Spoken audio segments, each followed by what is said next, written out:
তখন পুরুষ মানুষ বলল, করজোড়ে বলল সৃষ্টিকর্তাকে যে 20 বছর আয়ু অত্যন্ত কম। হে প্রভু, আমাকে ওই গাধার, সে যে 30 বছর আয়ু চায়নি, সেটা আমাকে দেয়া হোক।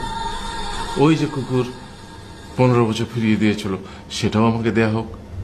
আর যে বানর 10 বছর নেয়নি, সেটা আমাকে দেয়া হোক। 20 বছর অত্যন্ত কম, আমি দীর্ঘদিন বাঁচতে চাই।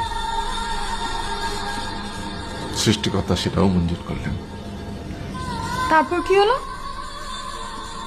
সেই থেকে ছেলেরা পুরুষ মানুষ হিসেবে বাঁচে 20 বছর, তারপরের 30 বছর সংসারের বোঝা পিঠে করে বয়ে বেড়ায়, সেটা কার মতো? গাধার মতো। তারপরের 15 বছর সে তার ছেলেমেয়েরা যা দেয় সেই রকম ঠিক কুকুরের মতো উচ্ছিষ্ট খেয়ে বাঁচে। আর তারপরে বৃদ্ধ বয়সে